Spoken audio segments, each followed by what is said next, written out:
Bienvenidos todos a este encuentro de lecturas cruzadas, partiendo de la idea de que la lectura es un acto irrepetible, siempre único, siempre original, pues queremos abrir un espacio para la reflexión sobre la obra de diversos autores.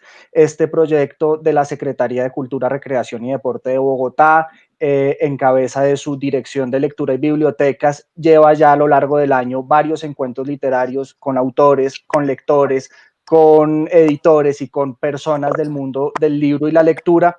Y en esta ocasión, en el marco de la alianza Ciudades Cultura, de la cual hacen parte Bogotá, Ciudad de México, Buenos Aires, Barcelona y recientemente se acaba de sumar Lisboa, tendremos una charla sobre las ciudades de Gao. Cuando el equipo de la Dirección de Lectura y Bibliotecas ve estas 4 ciudades que mencioné inicialmente, de manera muy natural surge el nombre de un escritor que es Gabriel García Márquez. Uno podría rastrear su vida y rastrear su obra en estas 4 ciudades de una manera muy precisa. Y entonces, en ese orden de ideas, nos acompañan 4 invitados, cada uno que hablará desde su experiencia como habitante de cada una de estas ciudades y como persona de cada una de estas ciudades, a quienes les doy la bienvenida muy calurosamente. Juan Gabriel Vázquez, escritor colombiano, un escritor que ha ganado premios nacionales, internacionales, por su obra y a quien creo que es más que indicado para hablar sobre Bogotá en la obra de García Márquez. Es uno de los lectores además más lúcidos recientemente en este país de García Márquez. Gloria López Llobet, perdón, quien fue testigo de primera mano en el año 67 de la publicación de 100 años de soledad y quien durante más de 50 años ha dedicado a la edición de literatura, de historia, de libros para niños, quien ha sido cabeza de la editorial sudamericana, donde apareció no solo 100 años de soledad, sino otras obras de García Márquez. Nos acompaña también Jorge Fernández, un escritor mexicano, escritor, periodista, historiador, quien fue no solo amigo personal de García Márquez, sino también quien ha sido uno de sus lectores más juiciosos y además más incisivos en algunos comentarios que he podido leer.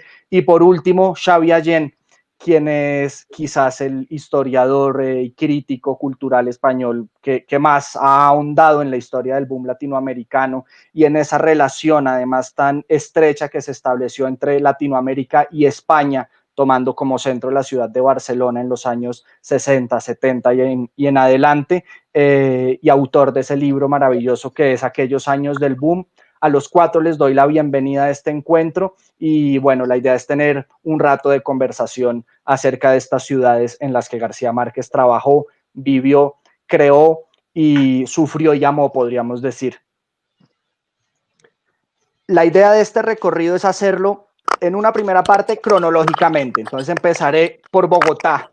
Bogotá es una ciudad que está presente a lo largo de toda la vida de García Márquez. Es una ciudad con la que él tuvo una relación, yo diría, contradictoria, yo diría cargada de matices, pero quisiera empezar, Juan Gabriel, porque habláramos de esa primera Bogotá que conoce García Márquez cuando niño y cuando joven, en la que empieza un poco a formarse su carácter como lector, su carácter como escritor y en donde publica sus primeras obras, que yo creo que es el momento de su vida donde por un lado tiene una relación más armoniosa, si se quiere, con la ciudad, pero a la vez un momento en el que la ciudad de Bogotá, como muchas capitales del mundo, es muy generosa con él, es una ciudad que de alguna manera lo acoge y le brinda una vida cultural, le brinda un piso, por decirlo de alguna manera, donde él empezara a formarse como escritor y donde empezara a desarrollar su obra, y es además donde publica su primer cuento, La Tercera Resignación, en el año 47.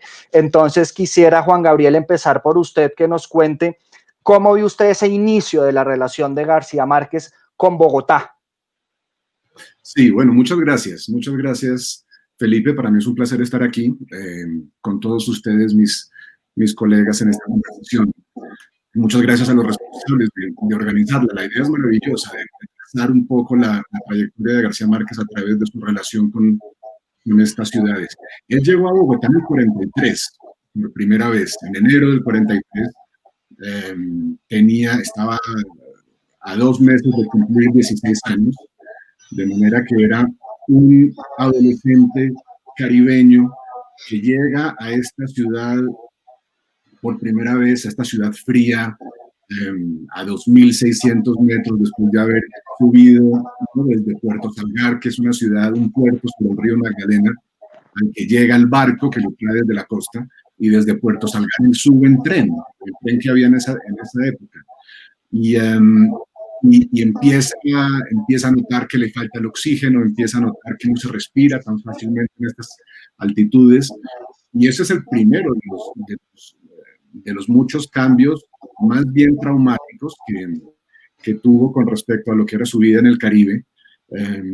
Cuenta en alguna parte, ya no recuerdo dónde, de esa primera noche que pasa en una casa de un familiar, donde se mete a la cama y pega un grito y dice: alguien me ha echado agua fría. Y le dicen: no, no, así se sienten las sábanas en Bogotá. Ese es el frío que hace en esta ciudad.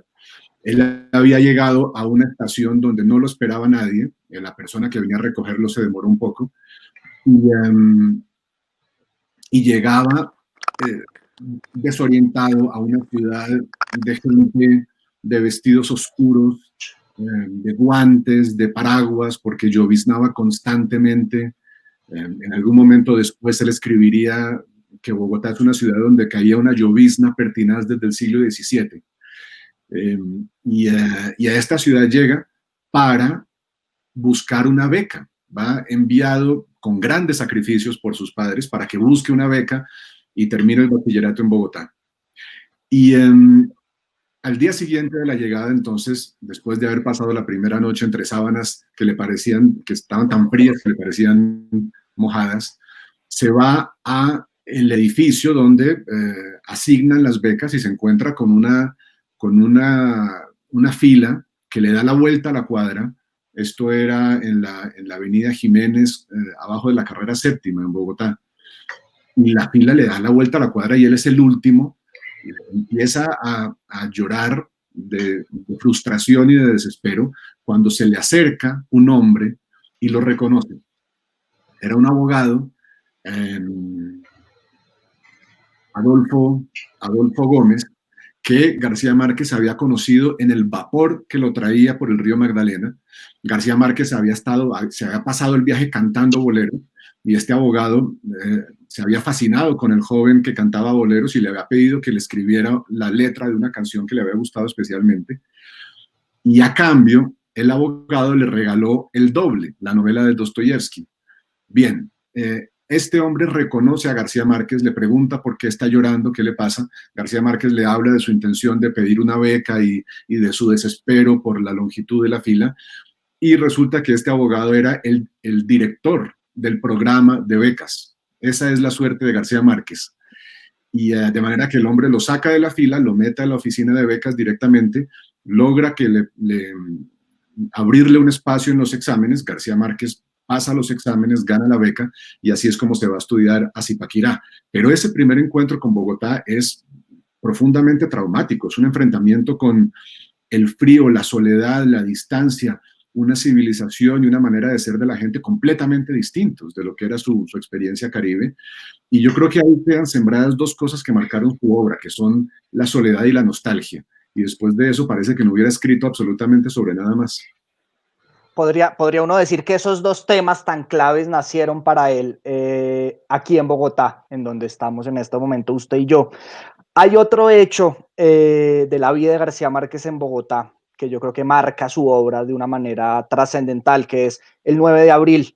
Sí. Para quienes nos ven desde otras ciudades, el 9 de abril de 1948 fue el magnicidio de Jorge Eliezer Gaitán, candidato presidencial en ese momento, y lo cual desencadenó en una revuelta imparable que destruyó la mitad de la ciudad y que dio inicio además a una etapa muy violenta, o dio inicio y continuidad de alguna manera, una etapa muy violenta de nuestro país.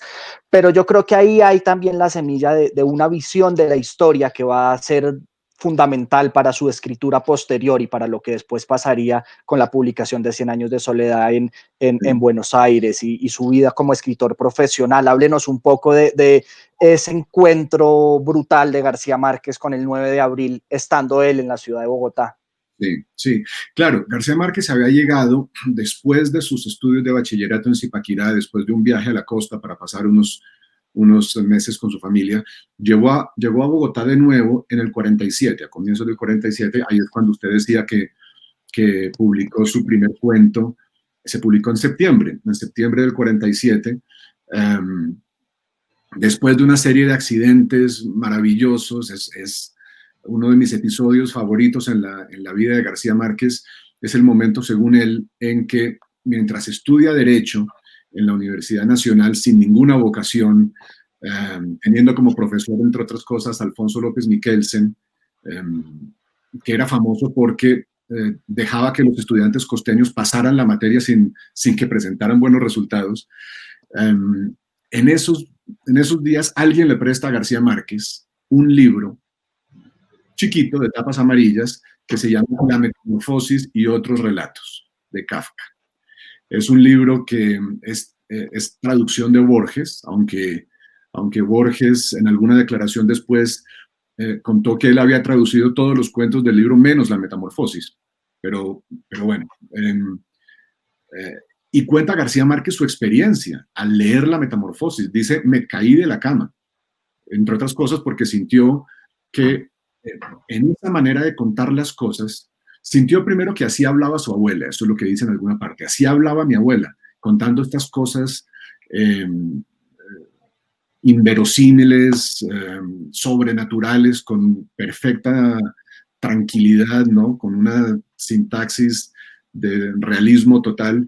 Y García Márquez descubre ahí una manera de enfrentarse, de convertir en literatura sus propios fantasmas, las cosas que lo preocupaban en ese momento.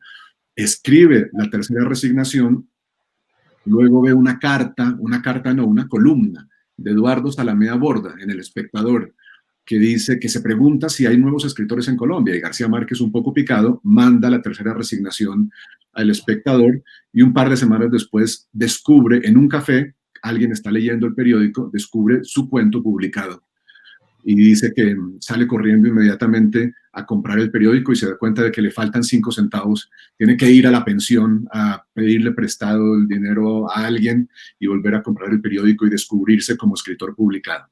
Bien, después de eso, publica otro cuento, recibe un saludo en el periódico de Eduardo Salamea Borda que dice, ha nacido un escritor, y esa es la persona que se encuentra con el 9 de abril. Eso era lo que García Márquez ya era el 9 de abril del 48, se sentía un escritor, ¿verdad? Sentía que ya su destino era ese, cada vez había comenzado a sentir cada vez más desencanto con su carrera, con el destino que le habían impuesto sus padres, sobre todo su padre, que quería que él fuera abogado. Y en ese momento llega su hermano, Luis Enrique, de visita, y le trae de regalo, estamos hablando de febrero del 48, le trae de regalo una máquina de escribir nueva que le mandan sus padres. Esa máquina de escribir viene a cuento porque García Márquez, que vivía siempre sin un centavo, muerto de hambre en Bogotá, lo primero que hizo fue empeñar esa máquina de regalo en una casa de empeño para conseguir un poco de dinero. Y la máquina estaba todavía en la casa de empeño el 9 de abril, cuando Juan Roa Sierra asesina a Jorge Eliezer Gaitán y se arma lo que en Colombia llamamos el Bogotazo, que es una revuelta popular que incendia la ciudad en muy pocas horas y que 3 días después acaba con 3.000 muertos, tirados en la calle porque no había manera de recoger los cadáveres, y es para todos los efectos prácticos la fundación de la década de violencia que siguió después. Ese 9 de abril es importante para García Márquez, primero porque cuenta que su pensión se incendió y que perdió una cantidad de cuentos que había escrito. Esto hasta cierto punto parece que es leyenda, pero también porque se quemó la casa de empeño en la que estaba su máquina de escribir, y perdió también la máquina de escribir. Y encima, porque allí nace o va conformándose también una cierta sensibilidad política de García Márquez, que ya se siente francamente de izquierda, todavía pues no ha simpatizado con los procesos revolucionarios de América Latina, desde luego que apenas comienzan, pero ya se siente francamente de izquierda, francamente del lado de los liberales y también, por lo tanto, víctima del asesinato de Gaitán. Y se da la casualidad de que en ese momento, el 9 de abril, en Bogotá, estaba de paso un joven representante de las juventudes comunistas de Cuba, llamado Fidel Castro, que se había entrevistado con Gaitán unos días antes del Bogotazo y tenía una nueva cita, una segunda cita, que está en la agenda de Gaitán, yo la he visto, para la tarde del 9 de abril. Un par de horas después de ser asesinado, Gaitán tenía que haberse encontrado con Fidel Castro. Entonces, pensar, claro, para nosotros un poco mitómanos, ¿verdad? Un poco fetichistas. La idea de García Márquez caminando por el centro bogotano en los momentos del Bogotazo, de los desórdenes, de las revueltas populares, la idea de que vaya él caminando por ahí y en cualquier momento haya podido estar a pocos metros de Fidel Castro, que había salido también a la calle para tratar de organizar la revuelta y convertirla en una revolución popular organizada. Esa idea es muy interesante, ¿verdad? Y nos da mucho alimento para la imaginación. Bueno, ya volveremos a lo que seguirá siendo la relación de García Márquez con Bogotá a lo largo de su carrera y ya después, además, como escritor, digamos, consolidado. Voy a hacer un salto caprichoso en el tiempo, como todas las conversaciones que son caprichosas. Tenemos un García Márquez que viaja a Europa, que está en París, que publica sus primeros libros, El coronel no tiene quien le escriba, La hojarasca, La mala hora. Luego tenemos el triunfo de la Revolución Cubana, un García Márquez que viaja a Nueva York, se instala en Nueva York con esta empresa de abrir allí las oficinas de la agencia de prensa cubana, y luego en este famoso viaje que hacen en bus, en un Greyhound, hasta Ciudad de México para establecer allí su residencia. Tenemos, como digo, el salto es caprichoso porque lo que ocurre allí es enorme y la influencia que tendrá en la carrera y en la vida de García Márquez es muy fuerte. Llega este García Márquez, un escritor que ya no es tan aprendiz, que ya ha publicado sus primeros libros, a México, se instala en México e inicia una relación muy estrecha con los intelectuales mexicanos de ese momento, con Fuentes, con Álvaro Mutis, que por supuesto no es mexicano, pero está ya allí, con Juan García Ponce, con Arturo Ripstein, con todo ese mundo intelectual mexicano de los años 60. Y quería preguntarte, Jorge, tú que en ese momento eras un niño, pero que has estudiado mucho la obra de García Márquez y la historia de México, ¿cómo recibe esa intelectualidad mexicana a García Márquez, a ese hombre del Caribe, al que en algún momento llamaron además trapo loco, que era, digamos, dicharachero, pero además con todas las ganas de convertirse en un escritor profesional, por decirlo así? ¿Cómo es su relación inicial con ese mundo literario y cultural mexicano? Creo que tiene que ver con lo que me está pasando. México es un desmadre, la Ciudad de México es un pinche desmadre. Y, y mis colegas, a los que admiro profundamente y me honra mucho estar en un mismo cartel con escritores que he leído con admiración, aunque los conozco muy poco en persona, yo creo que les consta que en México puedes escribirte con los escritores.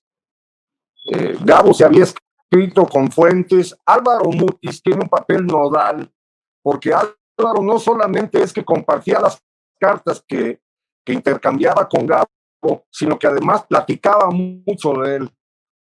Es decir, anticipó la llegada contando las maravillas de este aumentador de Aracataca, que era capaz de narrar lo que había en una mesa como nadie, que tenía vocación de periodista, pero al mismo tiempo una ensoñación delirante que se entendía, por ejemplo, en términos veracruzanos, como si fuera un mole de olla, como si fuera un mole negro de Oaxaca.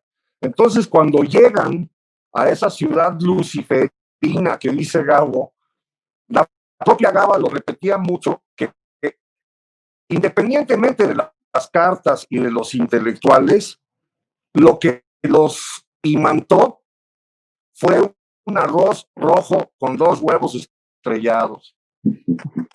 A la chingada. En cuanto probó eso, la GABA dijo, aquí se puede hacer hogar.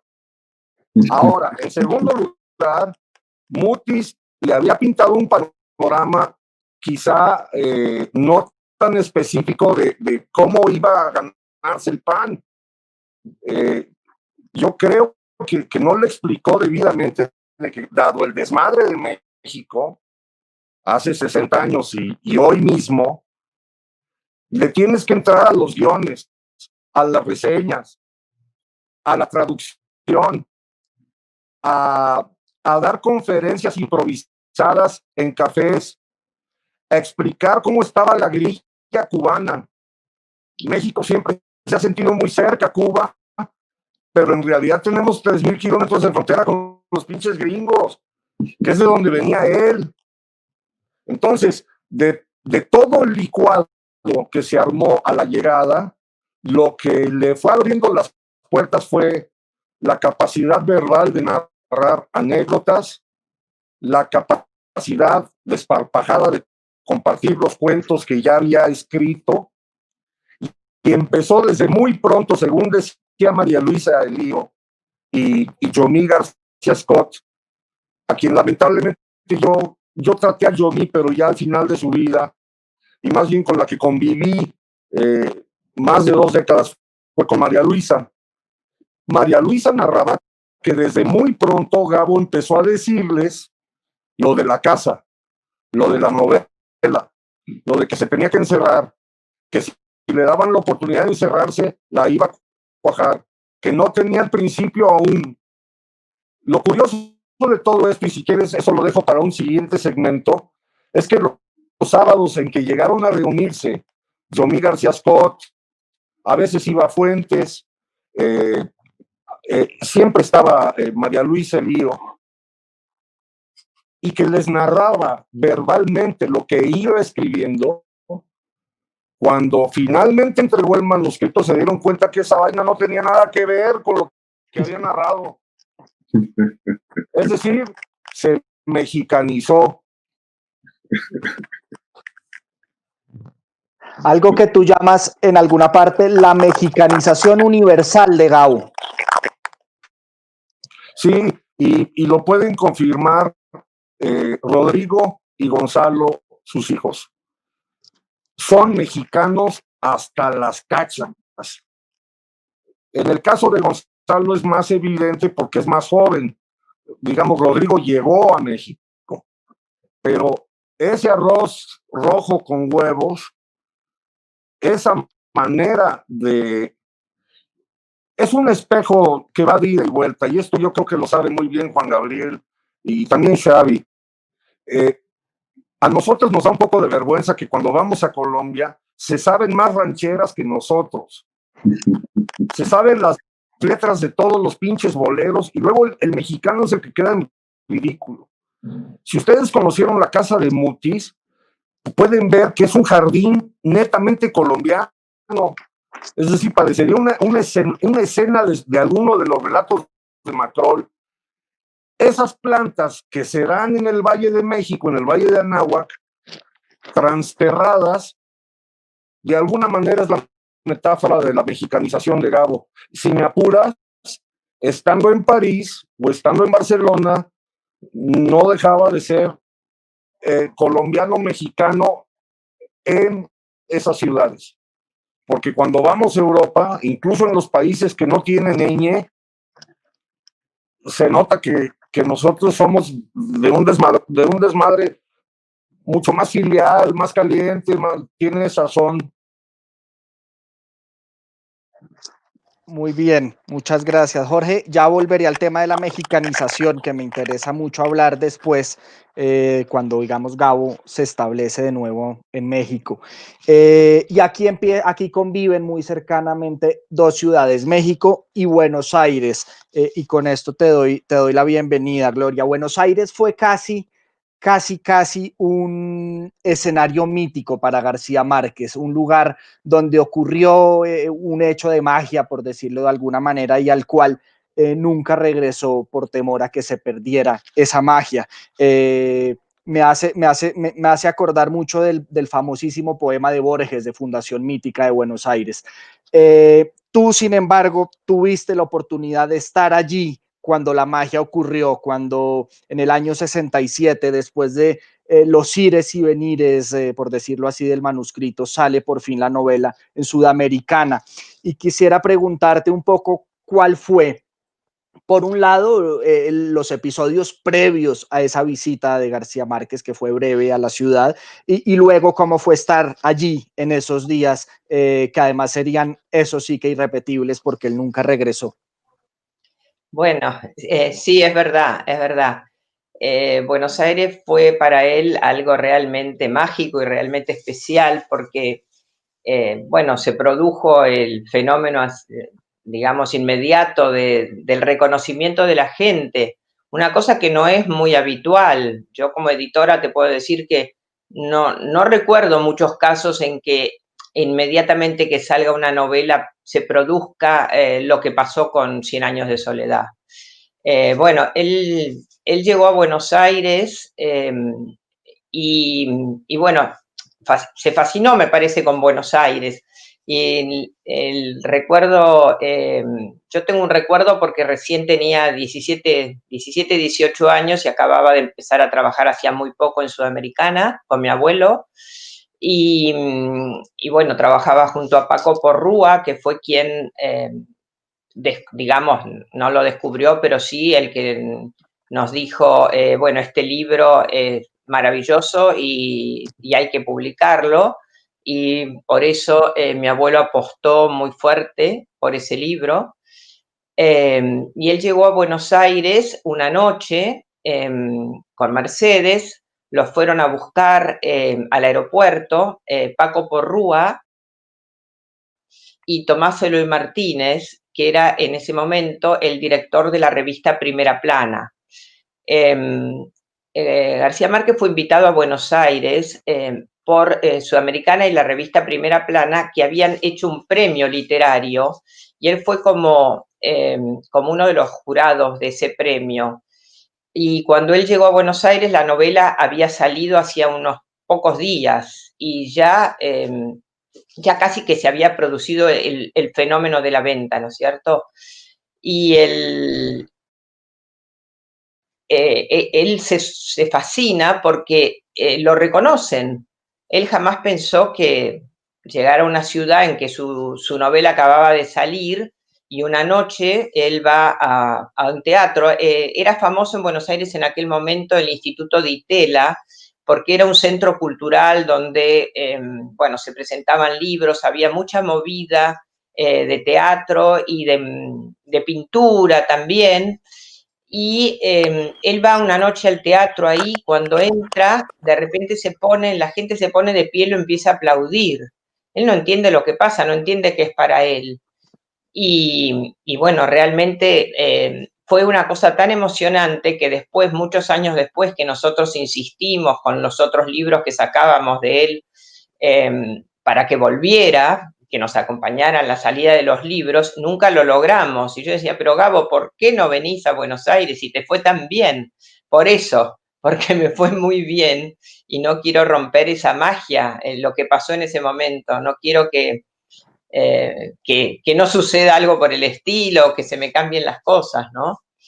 Y me recuerdo que Porrúa contaba que esa noche, cuando fueron con Tomás Eloy Martínez a buscarlo al aeropuerto, no se quiso ir al hotel, quiso primero pasear un poco en coche por Buenos Aires, y una de las cosas que les pidió, llévenme a ese lugar que le llaman ustedes Villa Cariño. Villa Cariño es una zona de Palermo. Palermo son los parques que están en plena ciudad de Buenos Aires, unos parques muy grandes, muy lindos. Y en esas hay una zona donde iban las parejas de novios o de enamorados por la noche, bueno, a estar tranquilos y solos en esa zona. Y entonces ese lugar era bastante famoso en Buenos Aires, y se ve que él se había enterado y bueno, quiso que lo llevaran ahí. Y después bueno, de pasearse por ese lugar, supongo que las parejas cuando se paseaba un coche mirando qué pasaba, no estarían muy contentas, pero bueno, era lo que él le gustaba ver, ¿no?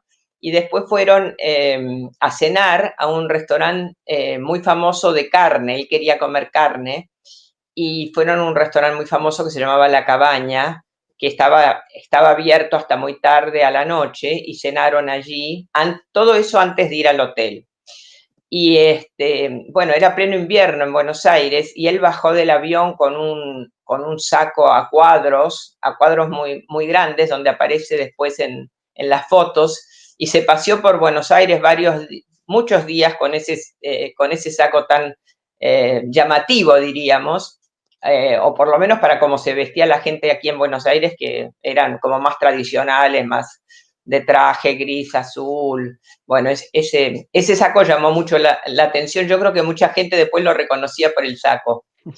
Pero bueno, esos días para él en Buenos Aires fueron realmente increíbles, ¿no es cierto? Y yo creo que por eso no volvió. Pero bueno, también la historia de cuando Porrúa, digamos, conoce a García Márquez, porque Luis Hars, que fue un escritor que nosotros en Sudamericana publicamos su libro que se llamaba Los Nuestros, que fue un libro donde aparecen los primeros escritores del boom. Y él le recomienda, cuando le trae el libro ese a Porrúa, le recomienda que lea especialmente a García Márquez. Y también se lo recomienda a Tomás Eloy Martínez. Entonces, Paco lee sus primeros libros, El Coronel, La Hojarasca, La Mala Hora, Los Funerales, y le escribe a García Márquez. Y le escribe y le dice que le gustaría publicar, si tiene algo, que le gustaría, si está escribiendo alguna novela, que le parece que le han dicho que tiene una novela, y de todas formas que también esos libros le interesan. Entonces, García Márquez le contesta en una carta y le dice que sí, que efectivamente está escribiendo 100 años de soledad, que lleva escritas más o menos unas 400 páginas, digamos, que la novela seguramente va a estar alrededor de las 700, pero que tiene esa novela un poco medio comprometida con otra editorial, que también le iban a reeditar los libros anteriores. Entonces, pero que le dice que de todas formas, si no pudiera darle ese libro porque no pudiera deshacer ese compromiso, está escribiendo otra novela, que esa sí se la promete, porque esa no la tiene comprometida con nadie, y ese es El Otoño del Patriarca, que García Márquez se ve que ya había empezado también. Bueno, se cartea con Porrúa, y poquito tiempo después le escribe y le dice que pudo deshacer el compromiso y que le va a mandar 100 años de soledad. Y le manda el primer capítulo. Y Porrúa lee ese primer capítulo, y con ese capítulo viene a la oficina, me acuerdo perfectamente, viene a la oficina de mi abuelo, y yo estaba con él, y le cuenta que está fascinado con un capítulo que leyó de un autor colombiano totalmente desconocido en Argentina, pero que él cree que esa novela va a ser una cosa espectacular, increíble, y que lo quiere contratar. Mi abuelo tenía mucha confianza en sus editores, y siempre me decía que cuando un editor se apasiona por algo y está convencido de algo, que hay que hacerle caso, porque realmente, bueno, se nota de que ese libro es diferente. Entonces, bueno, le dice que sí, que lo contrate, y bueno, García Márquez le manda un contrato, Porrúa le manda a García Márquez un contrato por 100 años de soledad, con un anticipo que hoy en día nos parece absurdo, ¿no? Pero bueno, fue un anticipo de $500 por la nueva novela. Así que esa es un poco la historia. Dicen que Barral la rechazó, dicen que Losada la rechazó, pero bueno, en realidad no habían leído nada de la novela cuando cuando dicen que la rechazó. Bueno, Gabo nos decía que a él le gustaba que hubiera ese mito también de que había habido varios rechazos de la novela, pero la verdad es que nadie había leído más que sus amigos o sus colegas, pero no la habían leído otros editores, ¿no es cierto? Gloria, una pregunta. Mucho se ha hablado, y tú lo mencionaste, del famoso envío de la mitad de la novela y de si se envió la mitad inicial o la mitad final. Xavi en sus investigaciones ha logrado también un poco ver que hace parte de ese universo que el mismo García Márquez construía, dando versiones encontradas y tal. Pero creo que se ha hablado menos, y me parece interesante, tú que estuviste allí, del trabajo de edición propiamente dicho de 100 años de soledad, ese trabajo como edición de escritorio, como lo llamamos a veces. ¿Cómo fue? ¿Cómo era esa relación ya de un editor trabajando sobre un manuscrito con el autor en otra ciudad? Si tuviste oportunidad de presenciar algo de eso. Bueno, en realidad, bueno, Porrúa tenía una relación muy, muy estrecha con sus autores, ¿no es cierto? Y era un lector, era un muy buen lector, pero ninguno de los libros de García Márquez, por lo que yo recuerdo, tuvo demasiado trabajo de edición. Sí, tenía el trabajo, por supuesto, que hacíamos nosotros con todos los libros, ¿no? El trabajo de correctores y bueno, y sobre todo fue un trabajo bastante minucioso por la cantidad de nombres y la repetición de los nombres en los libros, ¿no es cierto?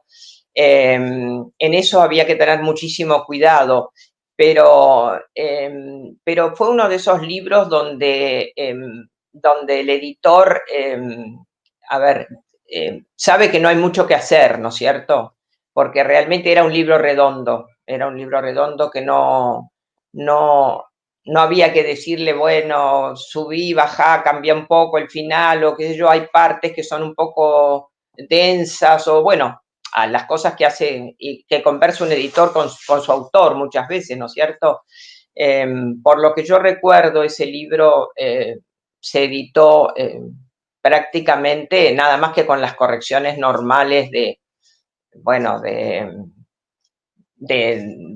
cuidar que los nombres estuvieran bien, de que bueno, de que el texto no tuviera erratas y ese tipo de cosas, pero no cambios en el original del libro, ¿no es cierto?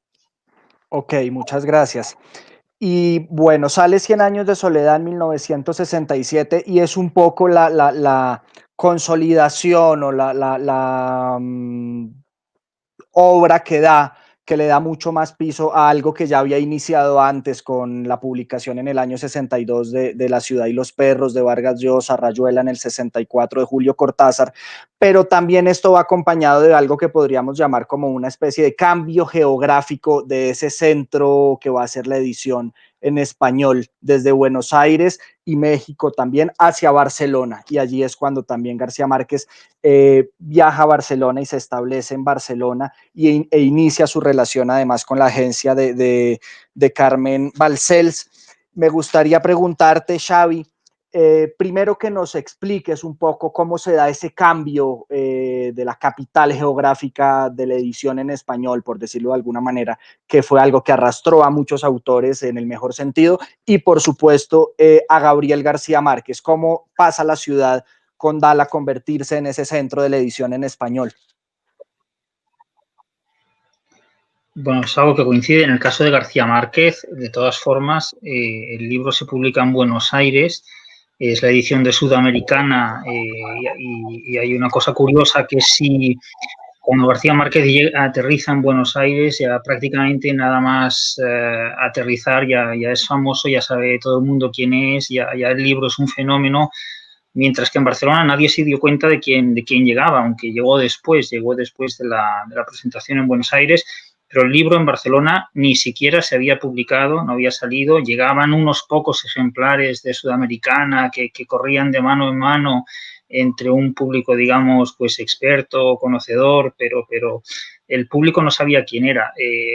Se sabía tan poco quién era García Márquez que en las primeras semanas que él está en Barcelona, Carmen Balcells y amigos de ella invitan a García Márquez pues a reuniones, a cenas, a encuentros de gente del mundo de la edición, y se empieza a hablar de ese libro, se empieza a hablar de 100 años de soledad, y él participa como espectador en corrillos en los que se habla de él sin que nadie le identifique a él como el autor, ¿no?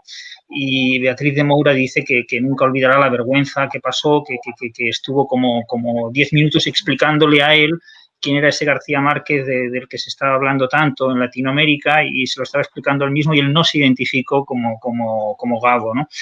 Entonces, bueno, eso es una curiosidad. Quiero decir que es verdad que en cuanto a número de títulos publicados, bueno, España era una dictadura. En España regía la censura, estaba el general Francisco Franco, no podía ser una capital editorial en plena libertad, ¿no? Entonces, pues la verdad es que en los últimos años de la dictadura pues se flexibiliza, sobre todo para los libros que vienen del extranjero, que vienen de otros países, se flexibilizan un poco los criterios, no en todos los casos, pero como norma general sí. Y entonces, bueno, pues la verdad es que coincidiendo con el auge del boom latinoamericano, pues empieza a producirse ese cambio, ¿no? También es verdad, hay que decir que si bien en el caso de García Márquez no nace para nada en Barcelona, sí que en el otro ejemplo más destacado de autores del boom, que es Mario Vargas Llosa, sí que se puede decir que es un caso barcelonés, ¿no? Porque La ciudad y los perros se publica en Seix Barral, gana el premio Biblioteca Breve. Su libro anterior de cuentos también se publica en Barcelona, y a partir de ahí Seix Barral se convierte un poco en el referente de la literatura latinoamericana. Ese premio es el premio que todo autor en español quiere ganar, viva en el país que viva. Se presentan originales, bueno, luego lo ganarán Carlos Fuentes, Guillermo Cabrera Infante, tantos otros autores, ¿no? Y un poco, pues, a través del editor Carlos Barral y de su sello editorial, pues se produce ese cambio, digamos, un poco de eje, ¿no? Que aunque siguen siendo todas las ciudades importantes, ¿no? Lo que sí que es verdad también que hay que apuntar como una cosa clave es Carmen Balcells, ¿no? La gente, la mano que mueve, que mece la cuna de los autores del boom, ¿no? Su manager. Porque antes habéis hablado de la metamorfosis que leyó García Márquez. Yo creo que la auténtica metamorfosis de García Márquez se produce en Barcelona, porque llega siendo eso, es un escritor anónimo, un escritor que sí, que ha intuido algo del gran éxito que va a tener su libro en Buenos Aires, pero que todavía acaba de suceder y todavía no está del todo muy claro lo que va a ser ese fenómeno, y llega con poco dinero, llega incluso con una piel de caimán que traía como amuleto, pero que empieza a intentar vender para poder tener un poco de dinero para pasar unos primeros días en la ciudad, y aquí se transforma pues yo diría, en el autor más famoso del mundo, mientras empieza a serlo aquí, ¿no? Por primera vez no tiene que preocuparse del dinero, el encierro que había hecho para escribir 100 años de soledad en México era un encierro con mucho apoyo familiar, con Álvaro Mutis coordinando un poco y Mercedes Barcha pues el tema de los ingresos económicos, que la nevera estuviera llena, y aquí digamos que eso se produce de un modo a gran escala y profesional, porque la agencia Balcells se encarga de todo, le busca pisos, le busca médicos, le busca colegios para los niños, se encarga de que tenga folios en la máquina de escribir, le empieza a conseguir grandes contratos de traducción, y entonces aquí se transforma en García Márquez. En Barcelona es cuando pasa a ser el García Márquez que todos conocemos, ¿no? El autor de fama mundial, y hay que decir, bueno, se producen muchas anécdotas, ¿no? Por ejemplo, se comenta todavía hoy que el coche más lujoso y más caro que circulaba por las calles de Barcelona en esa época era el que tenía García Márquez, y que una vez se paró en una gasolinera a repostar y bajó y le dijo al empleado, le dijo, y en el depósito, por favor, y el empleado se quedó admirativo de aquel coche y le comentó, jo, menudo cabrón debe de ser su jefe para tener un coche así. Entonces, bueno, pues eso yo creo que es una anécdota que refleja esa metamorfosis que se produce de García Márquez en Barcelona, y y también, pues, como el éxito enorme de 100 años de soledad, que no tendrá su primera edición española hasta 1969, aunque la de Sudamericana con el tiempo se empezó ya a distribuir mejor y empezaron a llegar más ejemplares, ¿no? Pero la primera edición española de Edasa es de 2 años después, ¿no? Edasa, que era también una filial, ¿no? Entonces, bueno, pues yo creo que el gran cambio aquí que se produce es ese, su relación con Carmen Balcells, y luego una cosa que es muy importante, que es su amistad con Vargas Llosa. Carmen Balcells los pone a los dos a vivir en la misma esquina. Uno vive en la calle Osio, otro vive en la calle Caponata, pero están a 2 pasos, un piso del otro. Ellos ya eran amigos por carta y un viaje que hicieron por Caracas y otros países de América Latina, pero donde se estrechan los vínculos de un modo personal y de convivencia diaria es en Barcelona, ¿no? Y eso también es una ciudad importante para explicar la relación entre los dos, ¿no? Tanto, pues esos años dorados en que los dos vivieron aquí hasta también, pues, la ruptura posterior, ¿no? Yo creo que ese es otro hecho clave. Él, por primera vez, se puede dedicar únicamente a escribir literatura. Tiene la suerte, además, vamos a decir entre comillas, de que del dictador que está viviendo en España y en especial de la agonía de sus últimos años, pues puede extraer detalles que saca de la prensa, de las noticias, de los comentarios de sus amigos, detalles para El otoño del patriarca, que es la novela que escribe en la ciudad, y él lleva básicamente una vida tranquila, se dedica a escribir, a viajar por Europa, a escuchar música. Y a diferencia de otros autores latinoamericanos que vivían aquí, pues como el propio Vargas Llosa, que se implicó más activamente en la lucha política contra Franco, todo eso, pues García Márquez no, pues alguna vez firmó algún manifiesto y sus opiniones eran muy claras, pero se dedicó pues básicamente a su actividad literaria, ¿no? Y bueno, y recibió vivió en 3 sitios, primero en un apart-hotel, después en un apartamento en la Avenida República Argentina, luego ya con la mejora de su situación económica espectacular, pues se fue a la calle Caponata número 6 y allá por ese piso pues han pasado todo tipo de personajes, ¿no? Desde la madre del Che a Régis Debray, a cantantes de boleros, a Pablo Neruda, que durmió la siesta allá. Es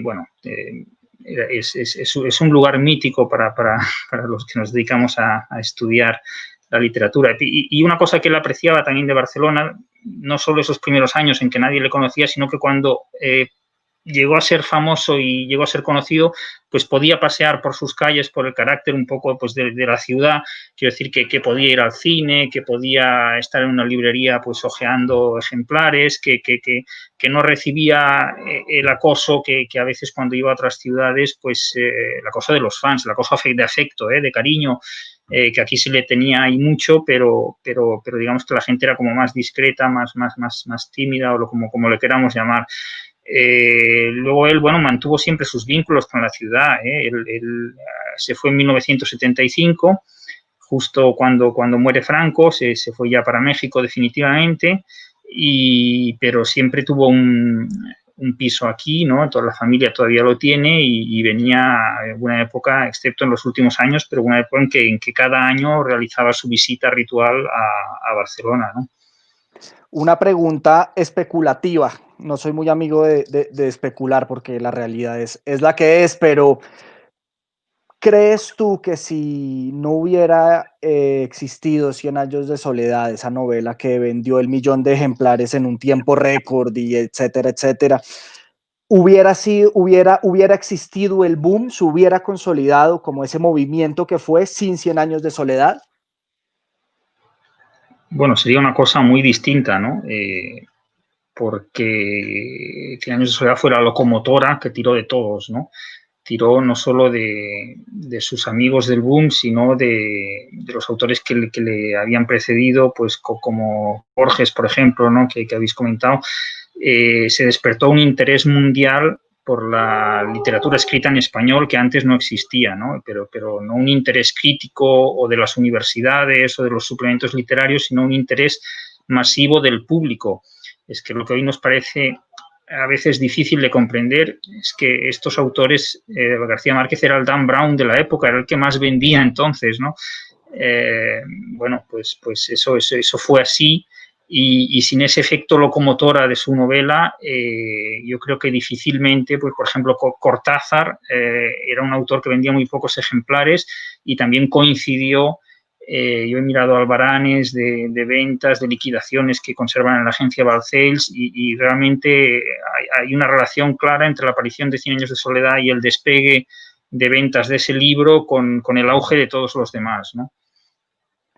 Muchas gracias. Y aquí empiezan las ciudades, digamos, a ya convivir de una manera muy directa. Después de todo esto, Bogotá siguió siendo una ciudad clave para la vida de García Márquez, una ciudad en la que tuvo casa y en la que además apoyó muchísimos proyectos, revistas, era un constante miembro del periodismo colombiano, de la política, se movió mucho tras bambalinas y muy discretamente, como siempre lo fue él, como siempre lo hizo, pero digamos que Bogotá seguía siendo un poco el centro de ese país que era el suyo, hasta que hubo una ruptura brutal cuando la famosa expulsión, digamos, si lo queremos decir así, durante el Estatuto de Seguridad que duró entre el 78 y el 82. Juan Gabriel, ¿cómo fue en esos años tan difíciles de la violencia, en los 70 y los 80, ya cuando a Gabriel García Márquez había pasado ese episodio en que lo sacaron del país, su relación con Bogotá, cómo siguió siendo esos ires y venires que yo he llamado conflictivos al inicio de la charla y que creo que usted puede ahondar más en ellos? Sí, fueron momentos difíciles, años difíciles, décadas de una relación muy tensa entre García Márquez y la ciudad, que era una relación que pasaba por dos focos, creo yo, su influencia en el periodismo y su relación con la política. Y si uno ve esos momentos del 78 al 82 del Estatuto de Seguridad de Julio César Turbay, como el estallido, digamos, la ruptura con una ciudad que era el centro de poder en Colombia y que para García Márquez se había convertido entonces en una parte necesaria de su vida por su presencia política en el país a través de sus columnas, a través de su, digamos, compromiso político que ya tomaba una forma muy clara en esos años, que fue de otra parte lo que lo llevó al deterioro de su relación con la ala más conservadora del poder colombiano, que él lo miraba como un cómplice de la subversión, ¿no? Y esas acusaciones son las que llevan a la ruptura durante el gobierno de Turbay, las acusaciones de subversión y las acusaciones de complicidad, ¿no? Digamos, de ser una especie de vocero de la subversión. Esto tiene un eco muy interesante con los últimos momentos de su juventud en Bogotá, porque después de esa primera llegada con 15 años como bachiller, después de la segunda llegada en la que empieza a publicar sus cuentos alrededor del 47-48, cuando se va de Bogotá después del 9 de abril, rompiendo sus proyectos de estudiar Derecho, de ser abogado, y va a Cartagena y se hace periodista. Después de eso conoce en Cartagena a Álvaro Mutis, y Álvaro Mutis lo convence de que se devuelva a Bogotá, de que en Bogotá es donde están pasando las cosas, de que en Cartagena se está anquilosando, cosa que no era necesariamente cierta, y además su relación intelectual con el grupo de Barranquilla ya había empezado, que era profundamente enriquecedora y estimulante. Pero Álvaro Mutis lo convence de que se devuelva a Bogotá con la promesa, que no estaba en las manos de Mutis cumplir, de que el espectador lo podría contratar como reportero. Y entonces García Márquez vuelve a Bogotá. Efectivamente, el espectador le da un trabajo como periodista, empieza a hacer crónicas sobre cine, empieza a hacer crítica de cine, una columna fija sobre cine, que era algo que no existía en Bogotá en ese momento. Y ya tiene unas ideas muy fijas alrededor del arte del cine y de lo que a él le gusta y de lo que le parece que está bien, y él cree que Hollywood y la industria de Estados Unidos es ideologizada, es conservadora, es capitalista y distorsiona la vida, y a él no le interesa eso, le interesa el cine que le parece mucho más genuino, que se hace en Italia, ¿no? Vittorio De Sica, El ladrón de bicicletas es una de sus películas favoritas, y él empieza a escribir sobre esto. Y se abre un espacio en el periodismo bogotano hasta que lo convierten, le hacen un ascenso, por decirlo así, lo convierten en periodista de reportajes, lo mandan a Medellín a escribir un reportaje sobre un barrio entero que se ha caído de la montaña con muchísimas víctimas. Luego lo mandan al Chocó para que haga un reportaje semejante, y ahí descubre García Márquez una relación con su trabajo de contador de historias muy distinta y que le interesa mucho. Es la participación a través del oficio de contador de historias en la política de un país. Y es cuando le encargan que escriba un reportaje sobre esos hechos que ya todo el mundo conocía, que había salido en todos los periódicos, que es el naufragio, el naufragio famoso, del que resultó, después de muchas conversaciones con el marino Luis Alejandro Velasco, resultó el relato de un náufrago, que es un texto periodístico, un reportaje que García Márquez escribe sobre una historia que ya todo el mundo conocía. Lo señalo porque ese reportaje ya lo enemista definitivamente con el régimen del dictador Gustavo Rojas Pinilla, que había comenzado en 1953. Él, en este viaje, en esta nueva llegada a Bogotá, llega en el 54, cuando la dictadura tiene un año más o menos, y entonces escribe este reportaje que deja muy mal parada la dictadura, porque se descubre que la historia del naufragio que la dictadura había utilizado con fines de propaganda tenía en realidad causas muy distintas de las que se alegaban, y la verdad era que el naufragio no había ocurrido por ninguna razón noble, explotable, sino que el barco se había hundido porque llevaba una cantidad de cargamento de contrabando, y eso era lo que había desencadenado una serie de problemas. Y García Márquez cuenta esto. Entonces la dictadura empieza efectivamente medidas de presión, o él siente que lo están presionando, que lo están persiguiendo, y ahí es cuando rompe con el poder colombiano, con la política colombiana por primera vez, y se va más o menos escapado como corresponsal del Espectador a París. Y ahí es cuando está toda la historia de cómo el Espectador cierra, o Rojas Pinilla cierra el Espectador, y García Márquez se queda un poco perdido escribiendo El coronel no tiene quien le escriba. Bien, esa ruptura o esa sensación de ser perseguido por la derecha colombiana, por el poder conservador colombiano, es lo que se repite en el gobierno de Turbay. Es el mismo retrato de alguna manera. Y García Márquez sale de Colombia en el 81, me parece que es, con esa profunda sensación de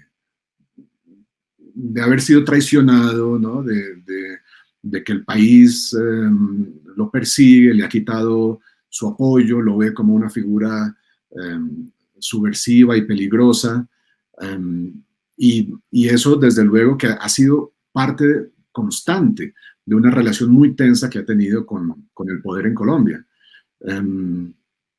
Eso se repitió, como digo, en esa época. García Márquez escribió muchas columnas al respecto, defendiéndose de los ataques de ser cómplice de la subversión, que en Colombia han sido constantes para cualquier escritor, columnista de izquierda en algún momento, ¿no? Y escribe también, por ejemplo, sobre Felisa Burstyn, que era una escultora colombiana cuyas simpatías estaban a la izquierda, y que dentro de los desmanes de los militares en el Estatuto de Seguridad fue arrestada, llevada a las caballerizas, ¿no? del ejército, y allí pues acosada, interrogada de mala manera, con resultados tan traumáticos que ella tuvo que salir corriendo del país inmediatamente después, y acabó muriendo en París, en una mesa en la que estaba García Márquez. De manera que todo eso hizo que para él la relación con el poder y con la derecha colombiana fuera muy conflictiva, muy tensa y siempre llena de una especie de resentimiento soterrado que yo creo que marcó toda su vida.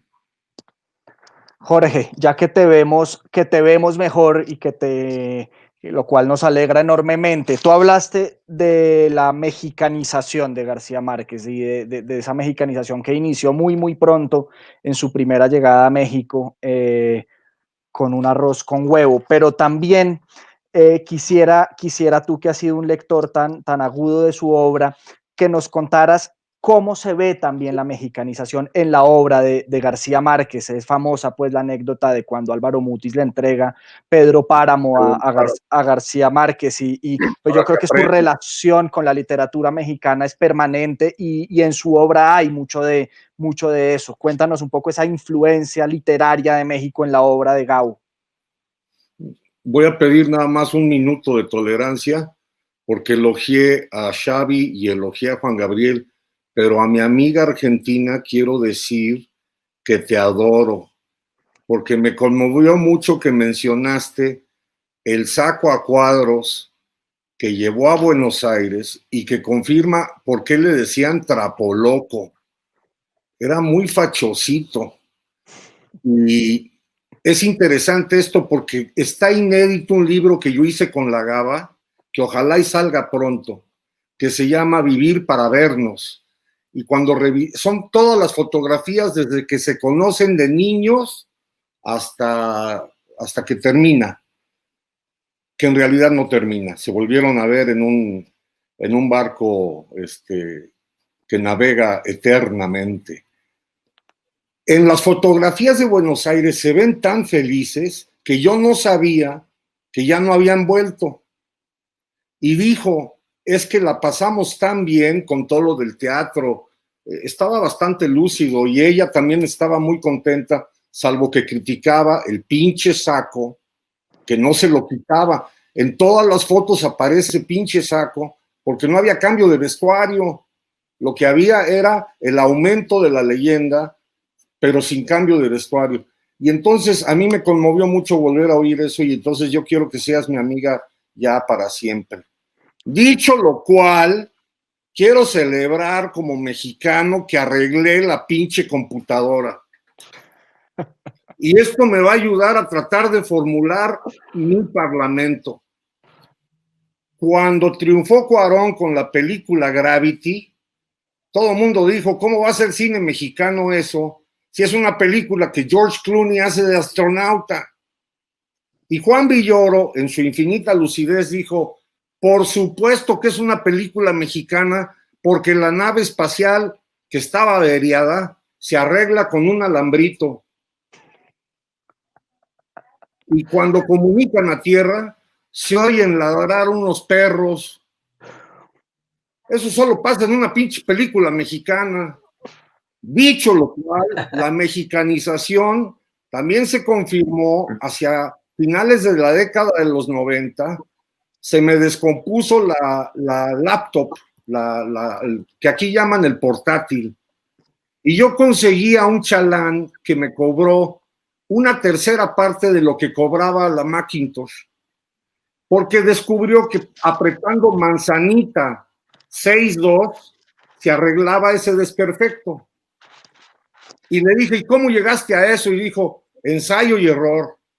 Empecé a picar todas las teclas y me tardé 3 años hasta encontrar que con la manzanita 6.2, si lo aprietas al mismo tiempo, se arregla ese desperfecto. Para mi fortuna le pasó lo mismo a la Macintosh de Gabo. Y en un detalle de gran mexicanización, él comentó lo caro que iba a resultar tener que mandarla a Cupertino, California, o comprar otra pantalla, ¿no? Y dije, perdóname, pero creo que yo sé cómo se arregla eso. Manzanita 6.2, la mexicanización de la cibernética. Una vez dicho esto, yo creo que también hay alambritos en La Habana, que es otra de las ciudades de él, en donde te arreglan un coche de los años 50 con un pedazo de tocino. También hay alambritos en la Barcelona que habitó. una Barcelona en donde todavía había muchas mujeres de luto, dice la Gaba, y que le llamaba la atención a algunas de las vecinas que empezó a usar pantalones, algo de agogó, ese peinadito de gatito con el que bailaba mi mamá cuando yo era niño. Esa mexicanización tiene que ver con lo siguiente, y voy a ser muy breve para no aburrirlos. En la década de los 50, México pide el Mundial de Fútbol y las Olimpiadas. Y Sir Stanley Ross lo primero que pregunta es, ¿tienen luz eléctrica?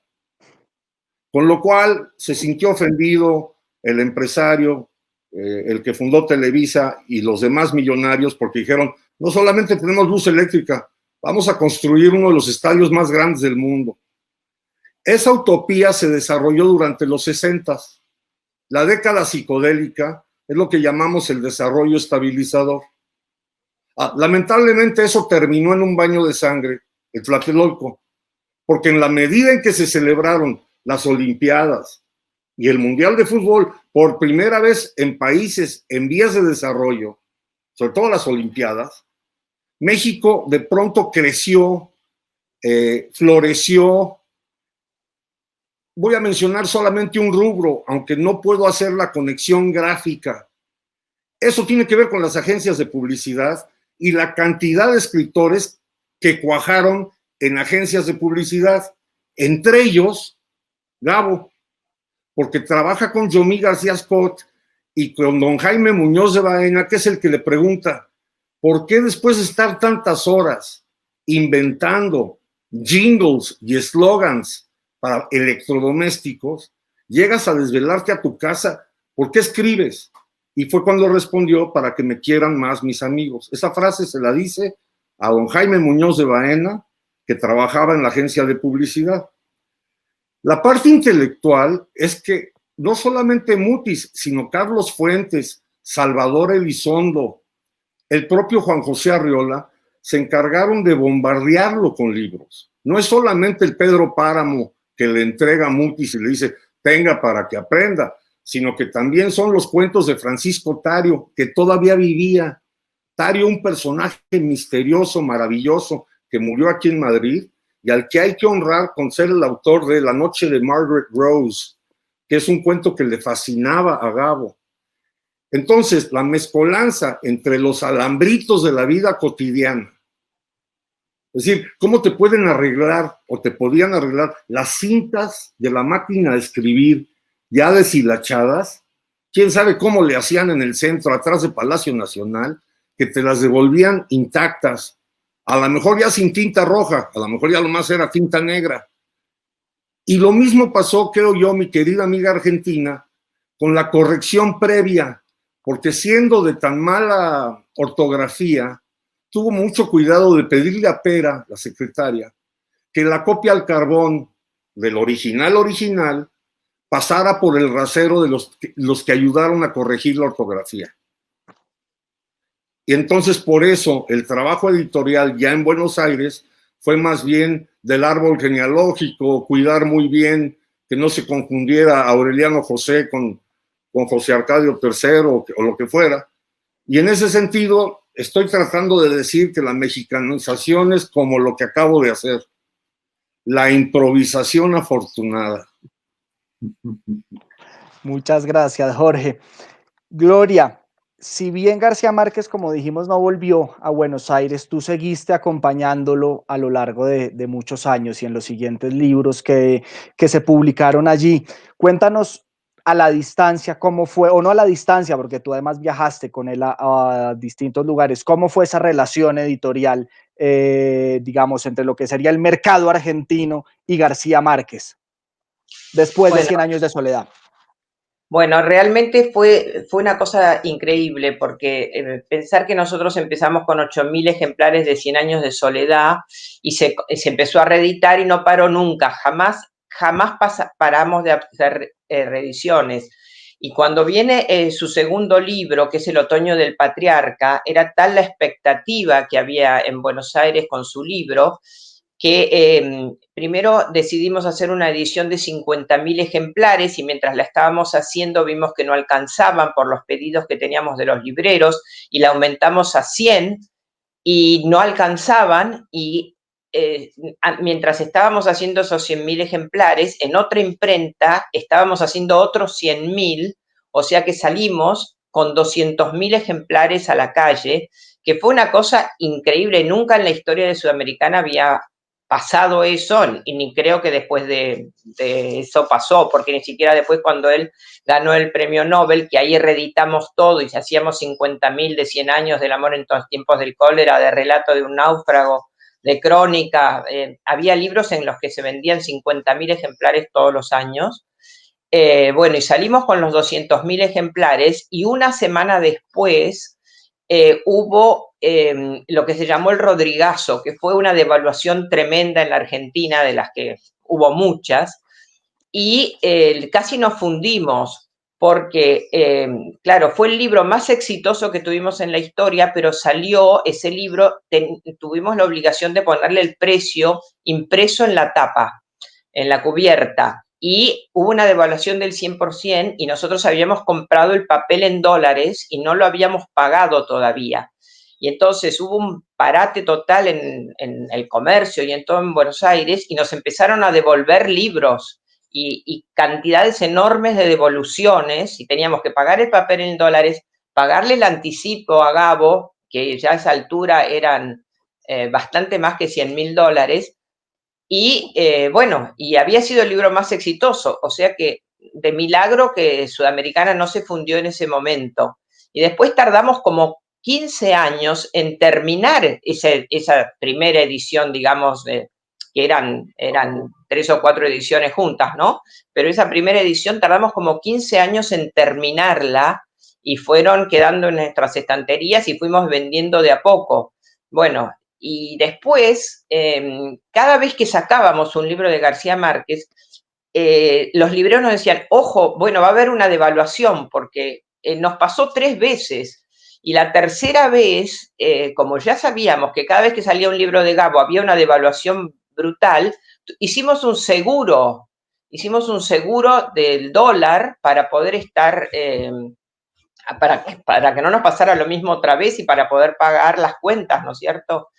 Pero era famoso. Cada vez que salía un libro de Gabo, todo el gremio editorial se ponía nervioso porque la economía podía saltar por los aires, ¿no es cierto? Y pasó 3 veces realmente, así que no era ninguna broma. Pero bueno, son historias que casi hacen a la historia del mismo Gabo. Yo me acuerdo que cuando estuve en Buenos Aires hicimos un asado en la Quinta de Bellavista, que es donde yo estoy ahora haciendo este reportaje, que era la casa que tenía mi abuelo en las afueras de Buenos Aires, y vinieron Leopoldo Marechal con su señora, Roa Bastos y, bueno, otros gerentes de la editorial, y él se sentó por la tarde, como hacía frío, al lado de la chimenea. Él se sentó casi te diría en un asiento muy bajito cerca del suelo y empezó a contar historias, de su juventud y de su niñez y de cómo le había conocido a Mercedes y de una tía de él que se comía las paredes, el calcio de las paredes. Y bueno, y después evidentemente cuando uno leía los libros de él, todos esos personajes y esas historias que él contó esa tarde, que fue eterna y que fue maravillosa para nosotros, aparecían, todas esas cosas aparecían en sus novelas, o sea que yo decía, bueno, en realidad no necesitaba tener tanta imaginación, era lo que le había pasado, era su vida cotidiana, de donde él se nutría, ¿no es cierto?, de su historia de Colombia y bueno, del Caribe, ¿no es cierto? Después me pasó otra vez en Barcelona, que coincidí con él en lo de Carmen Balcells y teníamos que salir a almorzar. Y bueno, habíamos quedado en juntarnos a las 2 de la tarde para almorzar. Y bueno, y al cabo de 2:30 y Gabo no aparecía y estaba Mercedes y estaba Carmen. ¿Y qué pasa? Y qué sé yo, y bueno, 3 menos cuarto, las 3, y no nos íbamos. ¿Y qué pasaba? Resulta que recién habían empezado a funcionar las computadoras con la fotocopiadora y entonces habían puesto el libro en la fotocopiadora para hacer una fotocopia y él no se quería mover de al lado de la máquina porque tenía miedo que la máquina se tragara el libro y desapareciera el libro. Entonces nos tuvimos que quedar hasta que se acabó la fotocopia de todo el libro y recién ahí nos pudimos ir a comer. Y bueno, esas cosas que eran la realidad junto con la novela, ¿no es cierto? Eran muy lindas, la verdad, eran historias muy lindas. Gracias, Gloria. Xavi, tú has mencionado, y la mencionó Gloria hace segundos, a Carmen Balcells, y creo que la ciudad de Barcelona no hubiera sido, por supuesto, la misma para García Márquez sin la figura de Carmen Balcells. Ella fue un poco quien profesionalizó quizás ese rol del escritor latinoamericano, pero a partir de una forma de tratar con los autores que partía del cariño y de la confianza y de la confidencia y de la generosidad. Me gustaría ahondar digamos, a partir de tus investigaciones, ¿cuál fue esa relación tanto profesional como personal entre García Márquez y Carmen Balcells? ¿Cómo fue ese vínculo que fue moldeado en Barcelona y que quedó allí en la ciudad? Fue un vínculo muy profundo. O sea, Carmen Balcells era con sus autores como una especie de madre posesiva que entraba en todos los aspectos de su vida personal, privada, profesional. O sea, iba mucho más allá de lo que es un agente, ¿no? Les organizaba la vida. Pues algunos le hacían caso en todo y algunos pues solo en algunas cosas. Pero ella, desde luego, por ejemplo, es sabido que Luis Goytisolo, el primer autor de la agencia Balcells, la acabó abandonando porque Carmen Balcells no aprobaba la nueva relación de pareja que él tenía, ¿no? Y eso ya él lo consideró demasiado. Y bueno, y hay muchas anécdotas así, ¿no? Vargas Llosa ha escrito un artículo en donde enumera todas las cosas que hacía Carmen Balcells, y una de ellas, las que dice el propio Vargas Llosa, es que indemnizaba a nuestras amantes, ¿no? Cuando querían dejarlas, ¿no? Hay una parte de leyenda, pero yo, que la he conocido bien durante unos cuantos años en los que estuve trabajando en mi libro, puedo decir que a veces la leyenda se queda corta, ¿no? Que el nivel, ella tenía una relación casi, podemos decir, amorosa con los autores, ¿no? Y ella era muy coqueta con eso, siempre decía que no, que lo hacía por interés, ¿no? Que era la única manera de asegurarse la fidelidad de ellos, ¿no? De tener esos vínculos tan estrechos, ¿no? Ella en realidad no sabía trabajar de otra forma, no, es que su carácter le conducía a eso, ¿no? A García Márquez se lo organizaba todo, ¿no? Es conocido que los grandes autores del boom, que dependían de Carmen Balcells, pues no saben hacerse muchas cosas cotidianas, ¿no? Porque las hacía todas ella, o contrataba a alguien, o alguno de sus empleados era quien se encargaba de hacerlo, ¿no? No solo los viajes, no solo temas de familia, sanitarios, personales, sino pues también había un escritor se encontraba de repente perdido en la Rambla, en una huelga de transportes, y no sabía cómo llegar a su destino, pues lo que hacía es llamar por teléfono a Carmen Balcells, y Carmen Balcells le enviaba un chofer y lo llevaba donde lo tuviera que llevar, ¿no?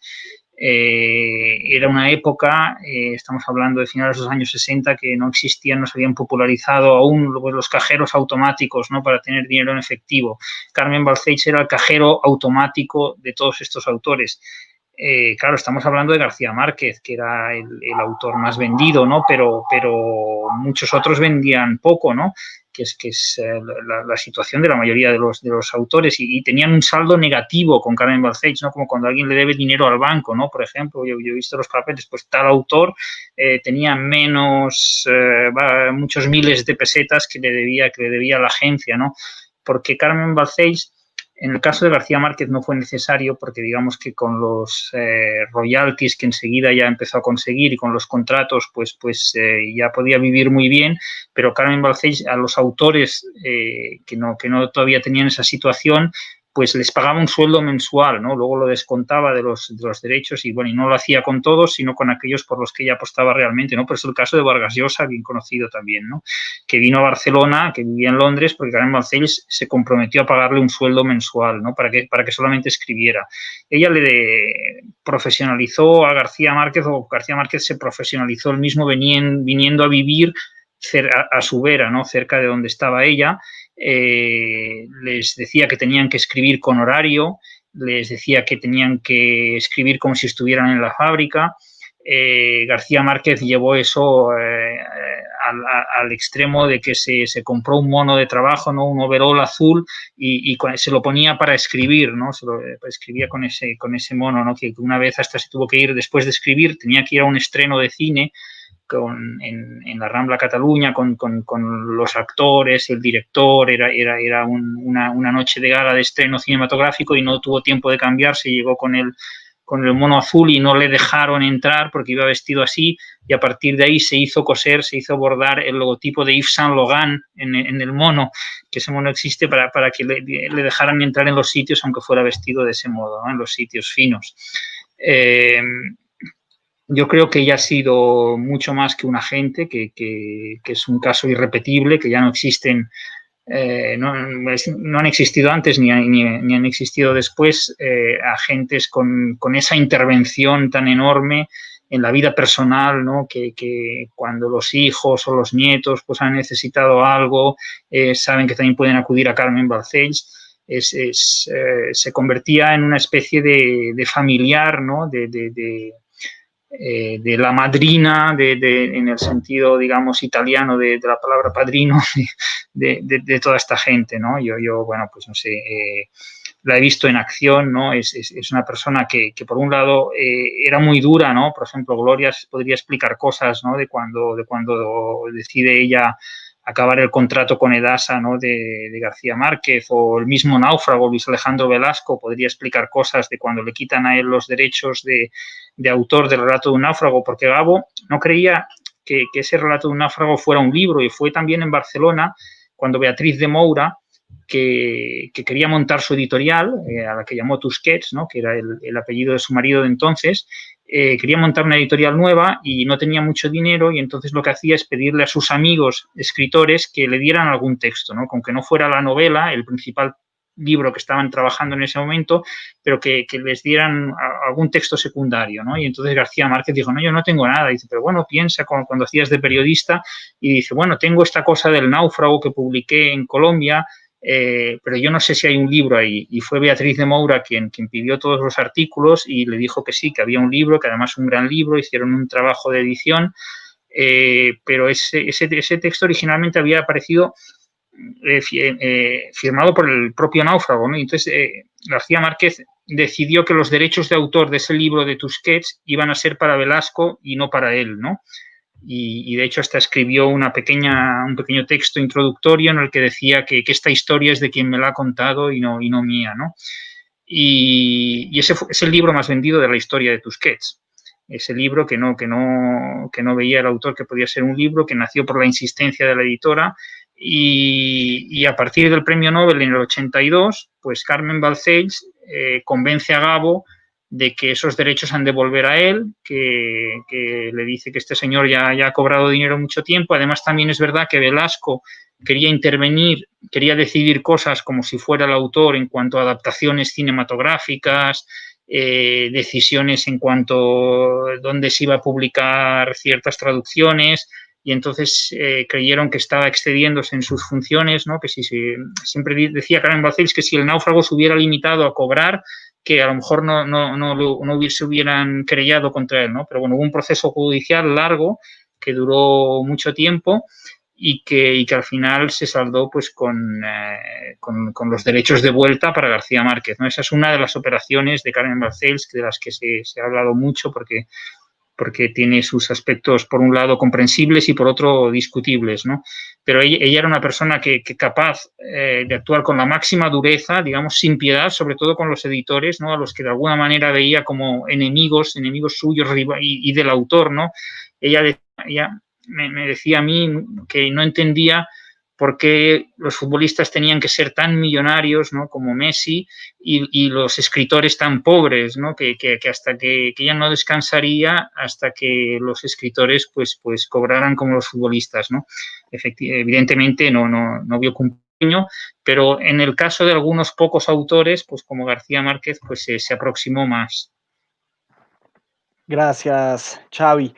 Nos quedan unos pocos minutos y quiero aprovecharlos para hacer una pregunta que será la misma para todos. Voy a invertir el orden para así sea al final cambiar eso. García Márquez es, digamos, el escritor más grande en nuestra lengua después de Cervantes y ha dejado una marca enorme en todos quienes lo hemos leído y en cientos de millones de personas, pero creo que también ha dejado también una marca en esos espacios que ha habitado y en esas ciudades que han sido su hogar brevemente o donde le han pasado cosas tan importantes como ver 100 años de soledad en la calle. La pregunta es, ¿cómo creen cada uno de ustedes, empiezo por ti, Xavi, que queda la marca de García Márquez en Barcelona? Bueno, yo creo que gracias a García Márquez, ya que pasó por esta ciudad entre 1967 y 1975 y no dejó de venir a lo largo de su vida, gracias a eso los barceloneses nos sentimos que de algún modo somos una capital del boom latinoamericano, de la literatura latinoamericana, ¿no? Yo creo que gracias a que aquí estuvo García Márquez y junto a él otros grandes escritores, pues de algún modo, pues por aquí, por Barcelona, escritores todavía hoy pues consideran que una parte de su formación o de su curiosidad o de su carrera es pasar una temporada en Barcelona, ¿no? Y como por ejemplo hizo el propio Juan Gabriel, ¿no?, a quien no conseguimos retener, pero también sigue volviendo de vez en cuando, ¿no? Y yo creo que eso es algo que todos los barceloneses llevamos muy dentro, ¿no? Que sabemos que estos autores no son solo autores que admiramos, como podemos admirar a Thomas Mann o a Philip Roth, sino que sabemos que vivieron aquí, que los conocieron nuestros padres o nuestros abuelos, que se pudieron cruzar con ellos y que forman parte de nuestra historia sentimental más personal, ¿no? Y luego Barcelona es verdad que aparece muy poco, casi no aparece en la obra de García Márquez, aparece en los 12 cuentos peregrinos. Ese libro de cuentos pues tiene algunos que suceden en Barcelona, ¿no? Incluso hay en Madrid también, sí. Y es su libro, digamos, en el que el único en el que podemos decir que sucede aquí en parte, porque se trata de cuentos, ¿no? Y algunos suceden aquí, otros no. Hay incluso, pues eso, hay una prostituta que habla catalán, ¿no? Hay una cosa divertida, ¿no?, aquí que García Márquez se integró mucho en Barcelona, nunca tuvo problemas con vivir aquí y hay una anécdota que es que cuando cumplió 1 millón de ejemplares vendidos, Carmen Balcells, como el genio de la lámpara, se le apareció un día en su casa y le dijo: ¿qué quieres que te regale? Que cualquier cosa que esté en mi mano, por el 1 millón de ejemplares, te lo voy a conceder.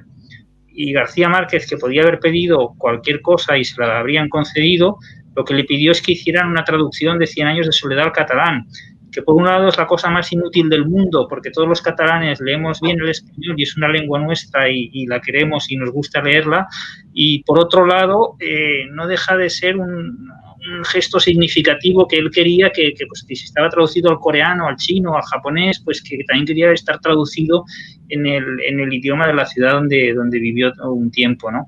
Entonces, bueno, no sé, lo queremos mucho y yo creo que de todos los autores del boom, no solamente porque es el que tuvo más éxito y el que fue más reconocido, de todos los autores del boom es el que entendió también mejor a lo que era Barcelona y lo que era estar aquí.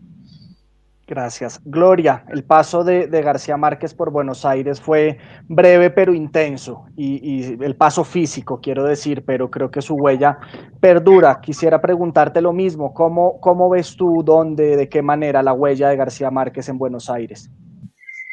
Bueno, yo creo que es verdad, estuvo muy poquito tiempo y no volvió nunca. Entonces es una cosa de dualidad, ¿no es cierto?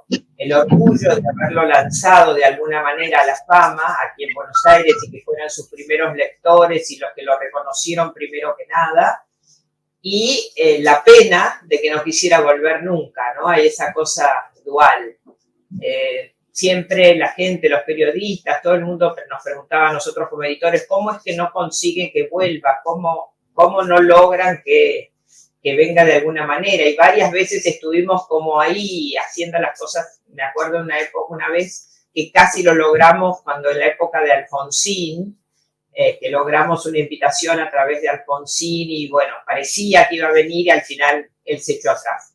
Pero bueno, es eso, es una dualidad entre la pena de que no volviera y el orgullo de que de alguna manera aquí se lanzara, ¿no es cierto? Y bueno, y evidentemente el boom fue impulsado, como decía Javier, digamos, creo que él impulsó todo el boom y que los otros autores argentinos y latinoamericanos empezaron a vender muchísimo más porque Cortázar, Borges, Bioy Casares, Silvino Campo, Marechal, eran autores que no vendían demasiado y a raíz de eso empezaron a vender cantidades mucho más interesantes y mucho más importantes, o sea que ayudó a toda la literatura, no solo a la literatura latinoamericana, yo creo que también a la literatura argentina y bueno, y a la fama un poco que tiene Buenos Aires como una ciudad cultural donde hay un movimiento siempre muy interesante a pesar de los vaivenes de nuestro país. Gracias. Jorge, en el caso de México creo que quizás la pregunta es más difícil. Fue su hogar, fue la ciudad además donde moriría Gabo muchos años después, pero ¿cómo ves tú que permanece Gabo en la Ciudad de México?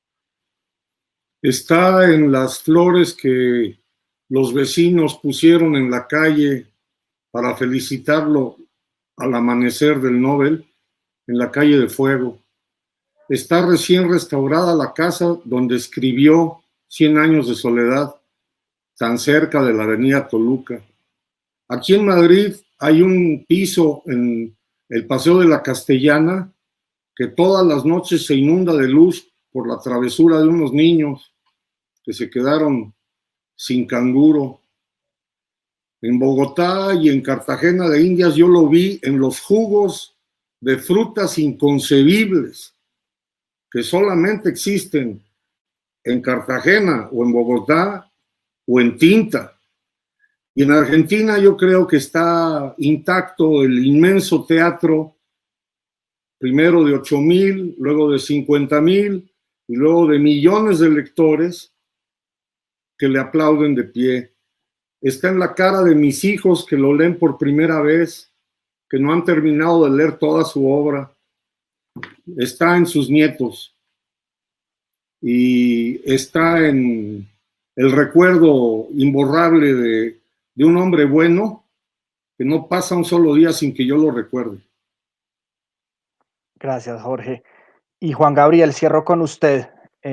Usted además, como lo dijo Xavi, estuvo también en Barcelona, volvió a Bogotá, pero ha sido siempre un lector, ha sido de García Márquez y un investigador de su vida. ¿Dónde ve usted a García Márquez en una ciudad como Bogotá? Bueno, en su vida periodística, desde luego, ¿no? García Márquez montó aquí una revista cuyo legado todavía nos fascina, que es Alternativa, que montó en los años 70 con Antonio Caballero y Enrique Santos Calderón. En la vida literaria bogotana, desde luego, esto es lo más evidente.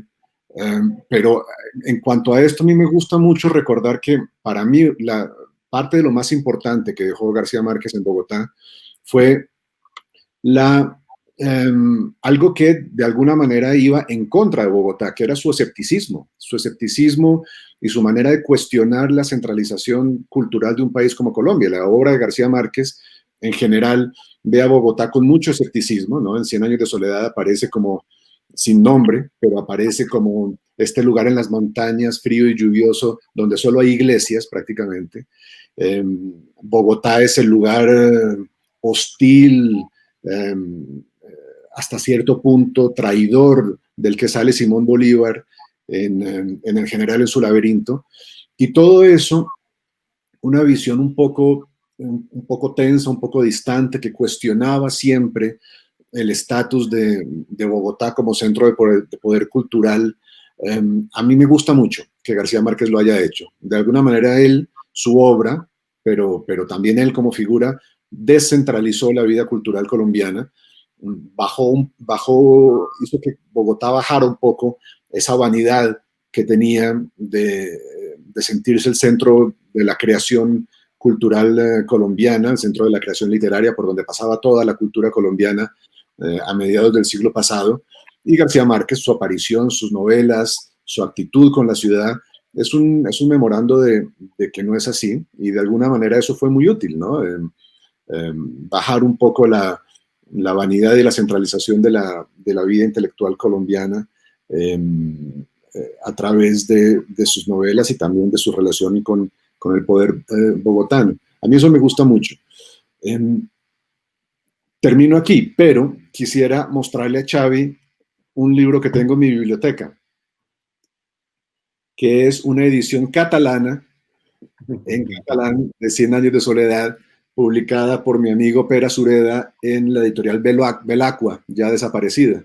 Es un libro que puedo, digamos, alquilarte cuando lo necesites por módicas sumas. Gracias, Felipe. Muchas gracias. Bueno, este viaje creo que podría seguir durante horas, pero se nos ha acabado el tiempo.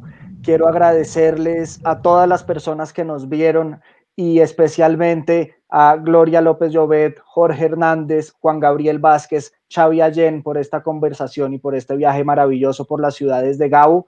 Un gran saludo para todos y muy feliz día. Gracias.